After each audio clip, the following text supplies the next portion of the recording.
ಇತ್ತೀಚಿನ ಸಂಚಿಕೆಗಳನ್ನು ಜಾಹೀರಾತಿನ ಕಿರಿಕಿರಿ ಇಲ್ಲದೆ ನೋಡಿ.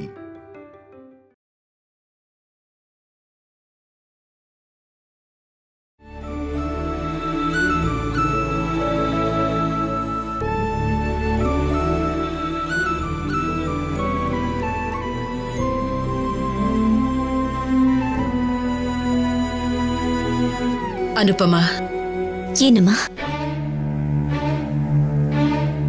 ಈ ದುಡ್ಡನ್ನ ನಿನ್ನ ಹತ್ರ ಇಟ್ಕೋ. ನನ್ನ ಹತ್ರನಾ? ಯಾಕಮ್ಮ? ನಿಮ್ಮ ಹತ್ರನೇ ಇಟ್ಕೊಡಿ. ಇಲ್ಲದೆ ಹೋದ್ರೆ ಪಲ್ಲವಿ ಕೊಟ್ಬಿಡಿ, ಅವಳಿದನ್ನ ಎತ್ತಿಟ್ಕೋತಾಳೆ. ಮನೇಲಿ ಸಮಸ್ಯೆಗಳನ್ನ ಅರ್ಥ ಮಾಡ್ಕೊಂಡು ಪಲ್ಲವಿ ಮನೇನ ನಡೆಸ್ತಾಳೆ ಅನ್ನೋ ನಂಬಿಕೆ ಪಲ್ಲವಿ ನನಗೆ ಒಂದ್ಸಲ ಕೂಡ ತೋರಿಸಿಲ್ಲ ಅನುಪಮ. ನಾವು ಕೊಟ್ರೆ ತಾನೇಮ್ಮ ಜವಾಬ್ದಾರಿ ತಗೋಬೇಕು ಅನ್ನೋದು ಅವ್ರಿಗೂ ಗೊತ್ತಾಗೋದು. ಪಲ್ಲವಿ ಮನ್ಸು ಯಾವಾಗ್ಲೂ ಒಂದೇ ತರ ಇರಲ್ಲ ಅನುಪಮ. ಅವಾಗವಾಗ ಬದಲಾಗ್ತಾ ಇರುತ್ತೆ. ಗಾಳಿ ಸುದ್ದಿನ ತಕ್ಷಣ ನಂಬಿಡ್ತಾಳೆ. ಅವಳ ಮೇಲೆ ನನ್ಗೇನು ಕೋಪ ಇಲ್ಲ ಅನುಪಮ. ಇವಾಗಿರೋ ಪರಿಸ್ಥಿತಿಲಿ ನೀನ್ ಮಾತ್ರನೇ ಈ ಮನೇನ ಸರಿಯಾಗಿ ನಡೆಸ್ತೀಯ ಅಂತ ನನ್ಗನ್ನಿಸ್ತಿದೆ. ನಾನ್ ನಿನ್ ಮೇಲೆ ಇಟ್ಟಿರೋ ನಂಬಿಕೆ ಯಾವತ್ತೂ ಸುಳ್ಳಾಗಿಲ್ಲ ಅನುಪಮ. ಅದೇ ನನಗ್ ಧೈರ್ಯ. ಕೋಲು ಮುರಿಬಾರ್ದು, ಹಾವು ಸಾಯಬಾರ್ದು ಅನ್ನೋ ಹಾಗಿದೆ ಅತ್ತೆ ನಿಮ್ಮ ಮಾತುಗಳು. ಇನ್ಮೇಲೆ ಈ ಮನೇಲಿ ದುಡ್ಡಿನ ಅಗತ್ಯ ಯಾರ್ಗೇ ಇದ್ರು ಯಾಕೆ ಏನು ಅಂತ ಕೇಳಿನೇ ಕೊಡು. ಕೊನೆಗೆ ನನಗೂ ಸಹ. ಅಂದ್ರೆ ಕಷ್ಟಪಟ್ಟು ಕೆಲಸ ಮಾಡೋ ನನ್ನ ಗಂಡ ಅವ್ರ ಹೆಂಡತಿ ಆಗಿರೋ ನಾನು ಕೂಡ ಒಂದೊಂದು ರೂಪಾಯಿಗೂ ಇವ್ರ ಮುಂದೆ ಕೈ ಚಾಚಿ ಬೇಡ್ಕೋಬೇಕಾ? ಒಬ್ರು ನೋವು ಪಡ್ತಾರೆ, ಪಾಪ ಕರುಣೆ ಅಂತ ಬೇಡ ಅನುಪಮ. ಈ ಸಲ ದಸರಾ ಹಬ್ಬಕ್ಕೆ ನಿನಗೆ ಒಳ್ಳೆ ಸರ ಮಾಡಿಸ್ತೀನಿ. ನನಗೆ ಯಾಕಮ್ಮ? ಇವಾಗ ಈ ದುಡ್ಡು ಬರೋದಕ್ಕೆ ಮತ್ತೆ ನಾವು ಸೀರೆಗಳನ್ನ ನೇಯೋದಕ್ಕೆ ಕಾರಣ ನೀನು. ಅದಕ್ಕೆ ಅದ್ರ ಗುರ್ತಾಗಿ ನಿನಗೆ ಸರ ಮಾಡಿಸೋಣ ಅನ್ಕೊಂಡಿದ್ದೀನಿ. ಅಯ್ಯೋ ದೇವ್ರೆ, ಅವ್ರು ಕೇಳ್ದೇನೆ ಸರಗಳು ಹಾರಗಳು ನಾವೇನಾದ್ರೂ ಮಾಡಿದ್ರೆ ಮಂಗಳಾರತಿ ಮಾಡೋದು ನಿಮ್ಗೆ ಅಭ್ಯಾಸ ಆಗೋಗಿದೆ. ನನ್ನ ನೋವನ್ನು ನನ್ನ ಗಂಡನಿಗೆ ಹೇಳ್ಕೊಳ್ಳೋಣ ಅನ್ಕೊಂಡ್ರೆ ಅವ್ರಿಗೆ ಹೇಳೋದು ಒಂದೇ, ಬಂಡೆ ಕಲ್ಲಿಗೆ ಹೇಳೋದು ಒಂದೇ. ಛೇ, ಇದು ಒಂದು ಜೀವನನಾ?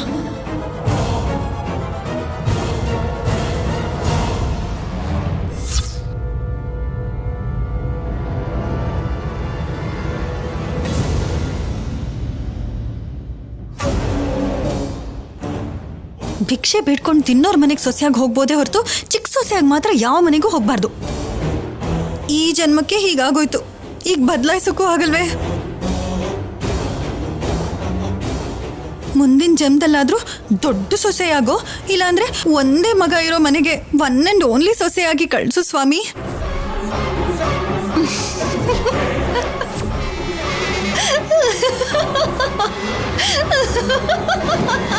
ನನ್ಗಿಲ್ ನೋವಾಗ್ತಿದ್ರೆ ನೀವು ನಗ್ತಿದ್ದೀರಲ್ಲ ಅದಕ್ಕೆ. ನನಗೆ ನಿನ್ನ ನೋಡ್ತಾ ಇದ್ರೆ ನಿನ್ಗಿಂತ ಜಾಸ್ತಿ ಸಂಕಟ ನನಗೆ ಆಗ್ತಿದೆ ಪಲ್ಲವಿ. ಕತೆ ಹೇಳ್ಬೇಡಿ ಅದಕ್ಕೆ. ನೋವಿದ್ರೆ ಹೀಗೆ ಹೀಯಾಳ್ಸೋಗಿ ನಗ್ತಿದ್ರಾ? ಇನ್ನೇನ್ ಮಾಡ್ಲಿ, ನಿನ್ನ ನೋಡ್ತಿದ್ದ ಹಾಗೆ ನಿನ್ ಕೋರಿಕೆ ಕೇಳ್ತಿದ್ದ ಹಾಗೆ ದೇವಸ್ಥಾನದಲ್ಲಿ ಗಂಟೆ ನೆನ್ಪಾಯ್ತು. ಯಾಕೋ? ದೇವಸ್ಥಾನಕ್ಕೆ ಸಂಕಟ ಹೇಳ್ಕೊಳಕ್ ಬಂದ ಪ್ರತಿಯೊಬ್ರು ಗಂಟೆ ನೋವನ್ನ ಅರ್ಥ ಮಾಡ್ಕೊಳ್ದೆ ಗಂಟೆ ಹೊಡಿತಾನೆ ಇರ್ತಾರಲ್ವಾ? ಹಾಗೆ ಇದೆ ನಿನ್ ಪರಿಸ್ಥಿತಿ ಕೂಡ. ಎಲ್ಲ ನನ್ನ ಹಣೆ ಬರಹ. ಹಾಗನ್ಕೊಂಡು ಸುಮ್ನೆ ಇದ್ದಿದ್ರೆ ಇವತ್ತು ಅನುಪಮ ಆನಂದವಾಗಿರ್ತಾ ಇದ್ಲಾ? ಕಲ್ಯಾಣಿ ಕಿಲಕಿಲ ಅಂತ ನಕ್ಕೊಂಡು ಮನೇಲಿ ತಿರುಗ್ತಾ ಇದ್ಲಾ? ನಿನ್ ಹಣೆ ಬರಹನ ನೀನೇ ಬದಲಾಯಿಸ್ಕೋಬೇಕು. ಆದ್ರೂ ನನ್ ಕೈಲಿ ಬದಲಾಯಿಸ್ಕೊಳ್ಳೋಕೆ ಅಂತ ಏನಿದೆ? ಗೆದ್ಲು ಕಟ್ಟಿರೋ ಹುತ್ತ ಹಾವುಗ್ ಮನೆ ಆಯ್ತು ಅನ್ನೋ ಗಾದೆ ಮಾತನ್ ಕೇಳಿದ್ಯಾ? ತಾತನ್ ಕಾಲದ ಆಸ್ತಿ, ಒಡವೆ, ವೈಡೂರ್ಯ ಎಲ್ಲಾನು ಗಂಡ ಬಿಟ್ಟಿರೋ ಆ ಅನುಪಮಂಗ್ ಕೊಟ್ರೆ ಹೊರತು ಅಪ್ಪ ಅಮ್ಮನ್ಗೆ ಹತ್ರವಾಗಿರೋ ನನ್ ತಮ್ಮನ್ಗೆ, ಅತ್ತೆ ಮಾವನ್ನ ಅಪ್ಪ ಅಮ್ಮನ್ ತರ ನೋಡ್ಕೋತಾ ಇರೋ ನಿನಗೆ ಒಂದು ಬಿಡುಗಾಸಾದ್ರೂ ಕೊಟ್ಟಿದಾರ? ಹೋಗ್ಲಿ ಗೌರವನಾದ್ರೂ ಕೊಟ್ಟಿದಾರ? ಇಲ್ವೇ? ಹಾ, ಹೋಗ್ಲಿ ಬಿಡು. ಅನುಪಮ ಹೋದ್ಮೇಲಾದ್ರೂ ಅವಳ ಹೆಸರಲ್ಲಿರೋದೆಲ್ಲ ನಿನ್ ಮಕ್ಳ ಹೆಸರಿಗೆ ಬರತ್ತೆ ಅನ್ಕೊಂಡ್ರೆ ಅದೂ ಇಲ್ಲ. ಮೊಮ್ಮಗಳು ಅನ್ಕೊಂಡು ಕಲ್ಯಾಣಿ ಕೊಟ್ಬಿಟ್ರು, ಈಗ ನಿನ್ ಕೈಗೆ ಚಿಪ್ ಕೊಟ್ಟಿದ್ದಾರೆ. ನೀವೇನೋ ನನ್ ಮೇಲೆ ಪ್ರೀತಿ ಇರೋ ಹಾಗೆ ನಾಟಕ ಮಾಡ್ಬೇಡಿ ಅದಕ್ಕೆ. ನೀವೇ ಅಲ್ವಾ ಒಡವೆ ದುಡ್ಡು ಕೇಳಿ ಜಗಳ ಮಾಡಿ ತಗೊಂಡಿದ್ದು? ಇವಳೇನ್ ಅನುಪಮನ್ ಮೇಲೆ ಎತ್ಕೊಟ್ಟಿದ್ದನ್ನೆಲ್ಲ ಬಿಟ್ಬಿಟ್ಟು ಕರೆಕ್ಟ್ ಪಾಯಿಂಟ್ ಬಂದಿದ್ದಾಳೆ. ಇವಳೇನ್ ದಡ್ಡಿ ಅಲ್ಲ, ಅತಿ ಬುದ್ಧಿವಂತೆ. ಸರಿಯಾದ ಪಾಯಿಂಟೇ ಕೇಳ್ದೆ. ನಾನ್ ಯಾಕೆ ಕೇಳ್ದೆ ಅಂದ್ರೆ ನೀನ್ ಹೇಗೋ ಕೇಳಲ್ವಲ್ಲ, ಅದಕ್ಕೆ.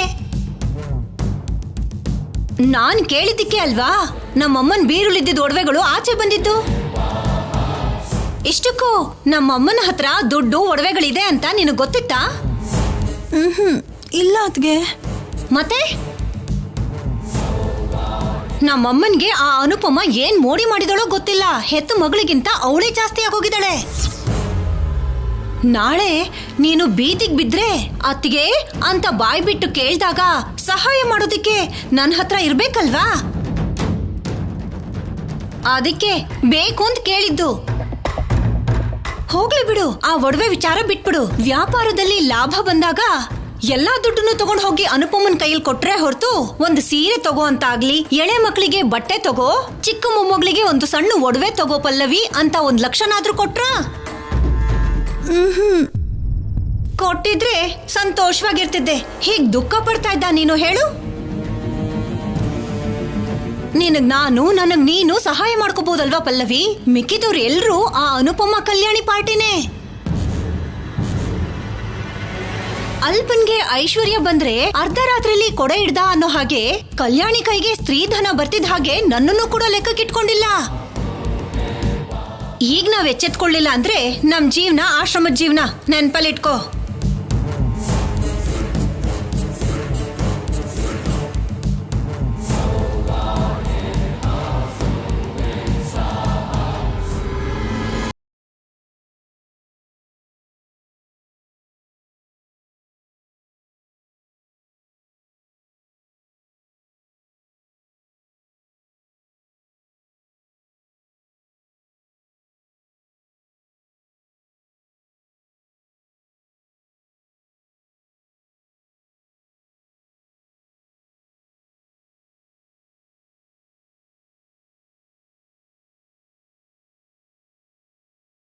ಎಲ್ಲ ನೋಡ್ತಿರೋ ನೀನೆ.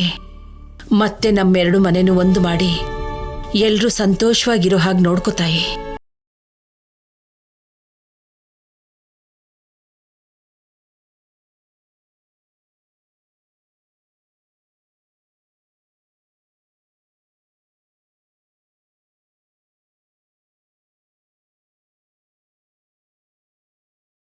ಕೇಳಿ ಕೇಳಿ ಬೇಜಾರಾದ್ರೂ ಸರಿ ಅನ್ಕೊಂಡು ತುಳಸಿ ನಿನ್ನ ಕೋರಿಕೆಗಳನ್ನು ಈಡೇರಿಸ್ತಾಳೆ ಬಿಡು ಪಾರ್ವತಿ. ಆ ದಿನಕ್ಕೋಸ್ಕರನೇ ಕಾಯ್ತಿದ್ದೀನ್ರಿ. ಶೌರ್ಯ ಕಲ್ಯಾಣಿನ ಅರ್ಥ ಮಾಡ್ಕೊಂಡು ಒಂದಾದ್ರೆ ನೋಡ್ಬೇಕು ಅನಿಸ್ತಿದೆ. 2 ದಿನದಲ್ಲಿ ತೊಟ್ಟಿಲ್ ಶಾಸ್ತ್ರ ಹೇಗೂ ಇದೆ ಅಲ್ವಾತೆ? ನೀವ್ ಅನ್ಕೊಂಡಿರೋ ಹಾಗೆ ಬಂಗಾರದ ಉಡ್ದಾರ ಮಾಡಿಸಿ ಹೋಗಿ ಒಂದಾದ್ರೆ ಸರಿ. ಆ ರೀತಿ ಅವನ ಅರ್ಥ ಮಾಡ್ಕೊಂಡು ನಡ್ಕೊಂಡಿದ್ದಿದ್ರೆ ಸಮಸ್ಯೆಗಳೇ ಇರ್ತಿರ್ಲಿಲ್ಲ ಪಲ್ಲವಿ. ಅಮ್ಮ, ನೆನ್ನೆ ಸೀರೆ ಆರ್ಡರ್ ಕೊಟ್ಟು ಹೋದ್ರಲ್ಲಮ್ಮ, ಅದಕ್ಕೆ ದಾರ ಮತ್ತೆ ಬಣ್ಣ ತರೋದಕ್ಕೆ ದುಡ್ಡು ಬೇಕಿತ್ತಮ್ಮ. ಮರ್ತೆ ಹೋದೆ ಬಾಲಾಜಿ. ಅನುಪಮ, ಹೋಗಿ 1 ಲಕ್ಷ ರೂಪಾಯಿ ತಂದು ಬಾಲಾಜಿ ಕೊಡು. ಸರಿಮಾ. ಬಾಲಾಜಿ, ಅಮ್ಮ, ಸೀರೆ ನೇಯೋದಕ್ಕೆ ಯಾವಾಗ್ಲೂ ಒಳ್ಳೆ ದಾರನೇ ತಗೊಂಡ್ ಬರ್ಬೇಕು. ಬಣ್ಣ ಕೂಡ ಒಳ್ಳೇದನ್ನೇ ತರಬೇಕು. ಒಳ್ಳೇದ್ ಸಿಗ್ಲಿಲ್ಲ ಅಂತ ಯಾವುದನ್ನೂ ತರಬಾರ್ದು.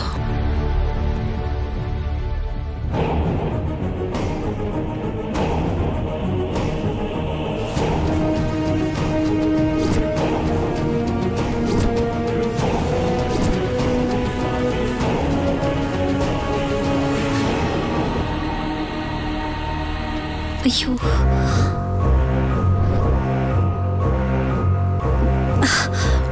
ಸರಿನಮ್ಮ. ಅಮ್ಮ, ಬೀರುಳಿಟ್ಟಿದ್ದ ದುಡ್ಡು ಕಾಣಿಸ್ತಾ ಇಲ್ಲಮ್ಮ.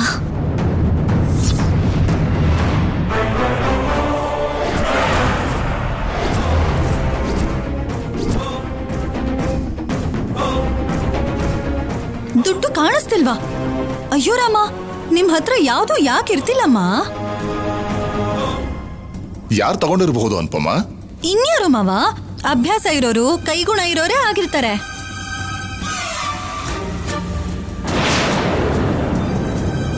ದಮಯಂತಿ, ದಮಯಂತಿ, ದಮಯಂತಿ.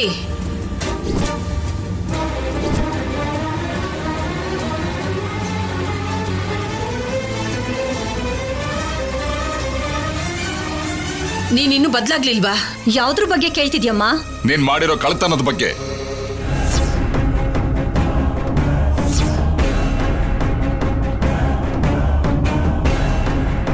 ಕಳ್ತನನಾ? ನಾನಾ? ಏನು ಹೊಸದಾಗಿ ನಾಟಕ ಆಡ್ತಾ ಇದ್ದೀರಾ? ಒಂದ್ಸಲ ತಪ್ಪು ಮಾಡಿದೀನಿ ಅನ್ಕೊಂಡು ಈ ಸಲ ಬೇಕು ಅಂತ ನನ್ ಮೇಲೆ ಆಪಾದನೆ ಹಾಕ್ತಾ ಇದ್ದೀರಾ? ಈ ಮನೇಲಿ ಅಂತ ಕೆಲಸ ಮಾಡೋದು ನೀನೇ ಆಗಿರೋದಕ್ಕೆ ನಿನ್ನೆ ಕೇಳ್ತಿದ್ದೀನಿ. ಅಷ್ಟಕ್ಕೂ ಏನ್ ನಡೀತು ಅಂತ ಹೇಳ್ದೇನೆ ಆರೋಪ ಮಾಡೋದು ತಪ್ಪಲ್ವಾ? ಅನುಪಮ ಅಮ್ಮನ್ ರೂಮಲ್ಲಿ ಇಟ್ಟಿದ್ 10 ಲಕ್ಷ ಕಾಣಿಸ್ತಿಲ್ಲ ಶೌರ್ಯ.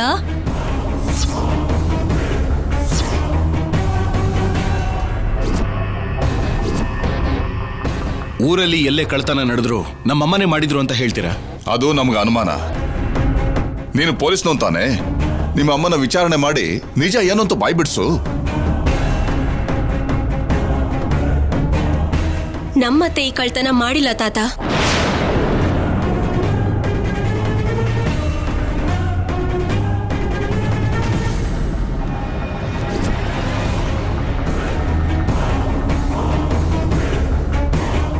ಮತ್ತಿನ್ಯಾರು ಮಾಡಿದ್ದಾರೆ ಕಲ್ಯಾಣಿ? ಮೇಲ್ಗಡೆಯಿಂದ ಆಕಾಶ್ ರಾಮಣ್ಣ ಏನಾದ್ರೂ ಬಂದ್ ಕಳ್ತನ ಮಾಡಿದ್ರಾ? ಆಕಾಶದಿಂದ ಯಾರೂ ಬಂದಿಲ್ಲ ಚಿಕ್ಕಮ್ಮ. ನಿಜವಾದ ಕಳ್ಳಿ ನೀನು.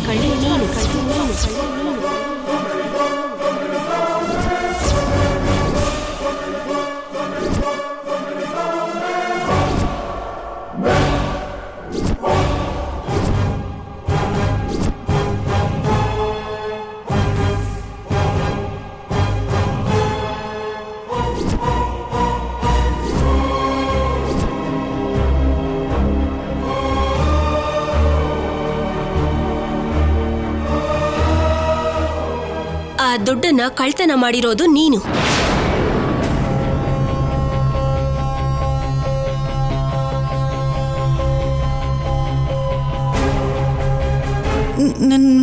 ನಾನಾ?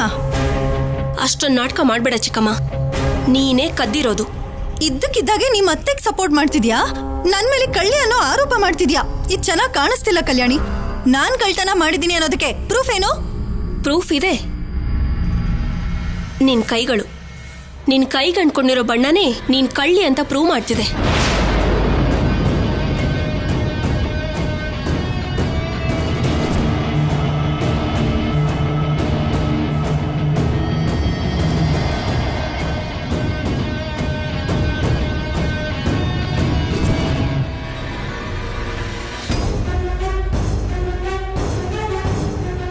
ಅನುಪಮಮ್ಮ ಮೇಲೆ ಈ ತರ ಕುತಂತ್ರ ನಡೆಯುತ್ತೆ ಅಂತ ಅನ್ಕೊಂಡು ರಾತ್ರಿ ಅಮ್ಮನ್ ರೂಮಿಗೆ ಹೋಗಿ ಲಾಕ್ಗೆ ಡೋರ್ಗೆ ಪೌಡರ್ ಹಾಕಿದೆ.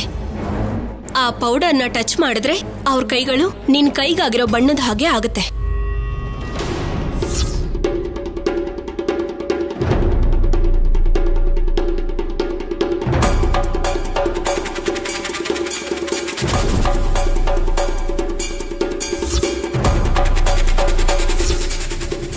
ಯಾಕೆ ಹೀಗೆ ಮಾಡ್ದೆ ಪಲ್ಲವಿ? ಹೇಳು, ಯಾಕೆ ಹೀಗೆ ಮಾಡ್ದೆ? ಎಷ್ಟು ಮಾತು ಹೇಳಿದ್ರಿ ದಮಯಂತಿಯತ್ಗೆ. ನನಗೆ ಸಪೋರ್ಟ್ ಮಾಡ್ತಿರೋ ಹಾಗೆ ಚೆನ್ನಾಗಿ ನಾಟಕ ಮಾಡಿದ್ರಿ. ಆದ್ರೆ ನೀವು ಹೇಳೋದ್ರಲ್ಲೂ ಒಂದು ನಿಜ ಇದೆ. ಅತ್ತೆ ಎಲ್ಲಾನು ತಗೊಂಡೋಗಿ ಆ ಅನುಪಮ ಅಮ್ಮನ ಕೈಯಲ್ಲಿ ಇಡ್ತಿದ್ದಾರೆ. ನಾನು ಯಾವುದಕ್ಕೂ ಕೆಲ್ಸಕ್ಕೆ ಬರ್ದಿರೋಳು ಹಾಗೆ ಉಳ್ದೋಗ್ತಿದ್ದೀನಿ. ಇರೋ ಆಸ್ತಿನೆಲ್ಲ ನಿಮಗೂ ಆ ಅನುಪಮ ಅಮ್ಮಗೂ ಕಲ್ಯಾಣಿಗೂ ಕೊಡ್ತಿದ್ರೆ ನಾನು ನನ್ನ ಮಕ್ಕಳು ಏನಾಗ್ಬಿಡ್ಬೇಕು? ಅದಕ್ಕೆ ಅನುಪಮ ಅಮ್ಮನ ರೂಮಲ್ಲಿರೋ ದುಡ್ಡನ್ನ ಎತ್ಕೋತೀನಿ. ಆ ಆರೋಪ ಹೇಗೋ ನಿಮ್ಮೇಲೆ ಬರುತ್ತೆ. ನೀವೇ ಬೈಕೋತಿದ್ರೆ ನಾನು ಗೋಡೆ ಮೇಲೆ ಕೂತ್ಕೊಂಡು ಎಂಜಾಯ್ ಮಾಡ್ತೀನಿ.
ಕೇಳ್ತಿರೋದು ನಿನ್ನೆ. ಯಾಕಿಂತ ಕೆಲಸ ಮಾಡಿದೆ? ಅನುಪಮ ಮೇಲೆ ನೀನು ಯಾಕೆ ದ್ವೇಷ ಬೆಳೆಸ್ಕೊಂಡಿದ್ಯಾ? ಅಷ್ಟೊಂದು ದುಡ್ಡಿನ ಅವಶ್ಯಕತೆ ನಿನ್ಗೇನಿತ್ತು? ಹೇಳು. ಅದು ಅತ್ತೆ ಅತ್ತೆ ಹೇಳು, ಯಾಕೆ ಮಾಡಿದೆ?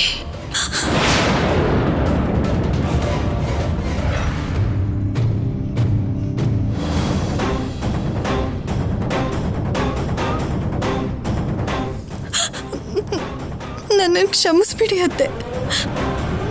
ಒಡವೆ ದುಡ್ಡು ಎಲ್ಲ ಕಲ್ಯಾಣಿಗೆ ಕೊಡ್ತಿದ್ದೀರಾ. ವ್ಯಾಪಾರದಲ್ಲಿ ಲಾಭ ಬಂದಿರೋ ದುಡ್ಡು ಅನುಪಮ ಅಮ್ಮನಿಗೆ ಕೊಡ್ತಿದ್ದೀರಾ. ನಾನು ಕೂಡ ಈ ಮನೆ ಸೊಸೆ ಅಲ್ವಾ, ನನಗೆ ಕೊಡಲ್ಲ ಅನ್ನೋ ಬೇಜಾರಲ್ಲಿ ಹೀಗೆ ಮಾಡಿದೆ. ಒಳ್ಳೆ ಮನ್ಸಿರೋದಕ್ಕೆ ಮನೇಲಿ ಎಲ್ರನ್ನೂ ಸ್ವಂತ ಮಕ್ಕಳ ಹಾಗೆ ಸಮಾನವಾಗಿ ನೋಡ್ಕೊಳ್ಳೋ ಗುಣ ಇರೋರಿಗೇನೆ ಮನೆ ಜವಾಬ್ದಾರಿ ಕೊಡ್ತಾರೆ. ಅಷ್ಟೇ ಹೊರತು ದುಡ್ಡು ನೋಡಿದ ತಕ್ಷಣ ಮನ್ಸು ಬದಲಾಯಿಸ್ಕೊಳ್ಳೋ ಸ್ವಾರ್ಥ ಬುದ್ಧಿ ಇರೋರಿಗೆ ಕೊಡಲ್ಲ. ಕಳ್ಳತನ ಮಾಡಿದ್ದು ಸಾಕಾಗ್ದೇನೆ ಪಕ್ಕದಲ್ಲೇ ಇದ್ದು ಚೆನ್ನಾಗಿ ನಾಟಕ ಮಾಡ್ತಿದ್ಯಾ. ಎಲ್ಲಿ ಕಲ್ತ್ಕೊಂಡೆ ಈ ನಾಟಕ ಎಲ್ಲ? ನಿನ್ ತಮ್ಮನ ಹತ್ರನಾ? ಇನ್ನು ಯಾಕೆ ಪಾರ್ವತಿ ಮಾತು? ಪಲ್ಲವಿ ತವ್ರ ಮನೆ ಕಳಿಸ್ಬಿಡೋ. ಚಿನ್ನಿ ಬಂದು ಯಾಕಮ್ಮ ಹೀಗೆ ಮಾಡ್ದೆ ಅಂತ ಒಂದು ಮಾತು ಕೇಳೋದಿಲ್ಲ. ಇನ್ನು ಯಾಕೆ ನಿಂತಿದ್ಯಾ? ಹೋಗು ಹೊರಗಡೆ. ಅಪ್ಪ, ಆವೇಶ ಪಡಬೇಡಿ. ಇಲ್ಲಿವರೆಗೂ ಪಲ್ಲವಿ ಯಾವತ್ತೂ ಇಂಥ ತಪ್ಪು ಮಾಡಿಲ್ಲ. ಈಗ ಮಾಡಿದಾಳೆ ಅಂದ್ರೆ ಅವಳ ಮನಸ್ಸನ್ನ ಯಾರೋ ಬದಲಾಯಿಸಿದ್ದಾರೆ. ಇದೊಂದ್ಸಾರಿ ಅವಳನ್ನ ಕ್ಷಮಿಸ್ಬಿಡಿಪ್ಪ.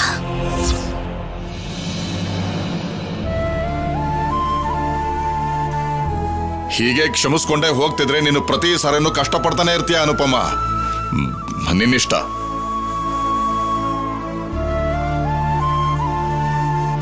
ಪಲ್ಲವಿ, ವಯಸ್ಸಲ್ಲಿ ನಿನಗಿಂತ ನಾನು ದೊಡ್ಡೋಳು ಅಂತ ಆ ದುಡ್ಡನ್ನ ಅಮ್ಮ ನನಗಿಟ್ಕೊಡಕ್ ಕೊಟ್ರು. ಅಮ್ಮನ ದೃಷ್ಟಿಲಿ ನಾನು ಹೆಚ್ಚು, ನೀನೇನು ಕಮ್ಮಿ ಅಲ್ಲ. ಅಮ್ಮ ನನ್ನ ಕೈಲಿ ದುಡ್ಡು ಕೊಟ್ಟರು ಒಂದು ಮಾತ್ರಕ್ಕೆ ನಾನು ಅದನ್ನ ತಗೊಂಡು ಏನ್ ತಾನೇ ಮಾಡ್ಲಿ ಹೇಳು?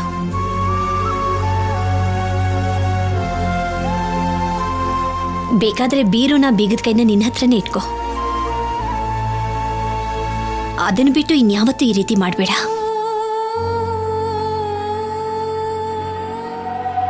ಮುಗಿತಾ ನಿನ್ನ ಪ್ರೀತಿ, ಅಕ್ಕರೆ, ಅನುಕಂಪ?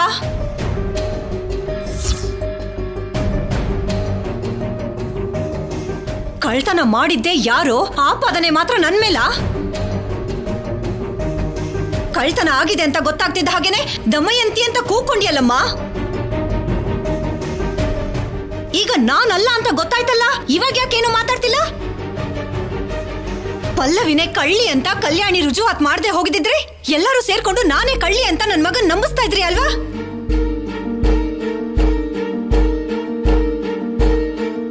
ದಮಯಂತಿ, ಅಮ್ಮ ಏನೋ ಆವೇಶದಲ್ಲಿ ದುಡ್ಡು ಕಾಣಿಸ್ತಿಲ್ವಲ್ಲ ಅನ್ನೋ ಕೋಪದಲ್ಲಿ ಆ ರೀತಿ ಅಂದ್ರು. ನಮ್ಮಮ್ಮನ್ಗೆ ಕೋಪ ಆವೇಶ ಬಂದಾಗ ನನಗ್ ಹೊಡೆಯೋದಿಕ್ಕೆ ಬೈಯೋದಿಕ್ಕೆ ನನ್ನನ್ನ ಜೀತದಳಾಗಿ ಇಟ್ಕೊಂಡಿದಾರ? ಹೇಳು ಅನುಪಮ.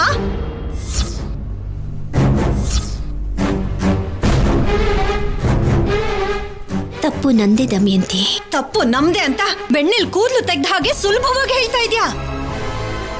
ಅಮ್ಮನ ಪರವಾಗಿ ನಾನು ಕ್ಷಮಾಪಣೆ ಕೇಳ್ಕೊಳ್ತೀನಿ. ಕ್ಷಮಿಸ್ಬಿಡು, ತಪ್ಪು ನಂದೇ.